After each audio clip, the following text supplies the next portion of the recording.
మీ ట్యాంకులు కూడా ఇట్లున్నాయా? ఇట్లా అవ్వాలంటే ఇది ఫాలో అయిపోండి.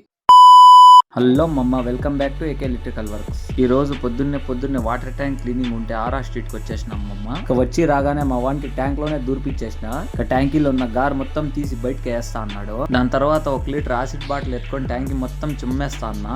దాని తర్వాత ఇంకో ట్యాంక్ ఉంది, దాంట్లో కూడా యాసిడ్ వేసిన. తర్వాత యాసిడ్ గాడ్ పోయే వరకు ఉండి నీళ్లు చల్లేయాలి. తర్వాత మా వాడిని దింపి నీళ్లు గలీజ్ మొత్తం ఎత్తిపిచ్చేసిన. ఇక ట్యాంకీ బోల్తా కొట్టేసి నీళ్ళు మొత్తం బయటకి తీసేసిన. ఇక గార్ మొత్తం అట్లే ఉంటే మా వాడు నీళ్ళు కొట్టి క్లీన్ చేస్తా అన్నాడు. ఇంకో ట్యాంకీ దగ్గర వచ్చి ఆ ట్యాంకీలో కూడా నీళ్ళు వేసుకొని ఆ ట్యాంకీ బోల్తా కొట్టేసినాడు మా వాడు. ఇక ఎండ వాన్ చేస్తా ఉంటే మా వాడు నీళ్ళల్లోనే ఉండిపోయినాడు. ఇక ఆడుకుంది చాలు గాని రారా అని పిలిచి ట్యాంకీలు బిగించేస్తున్నాము. లాస్ట్ కి మా వాడు ట్యాంకీని పెళ్లి కూతురు మాదిరి చేసినాడు. ఇదిగో దీన్ని యూనియన్ అంటారు మమ్మ. ఎప్పుడైనా ట్యాంకీలు క్లీన్ చేసుకోవాలంటే ఒత్త థ్రెడ్డింగ్ తీసి పక్కన పెట్టుకోవచ్చు. ఇక నన్ను అడిగితే యూనియన్ వేసుకునేదే మేలు మమ్మ.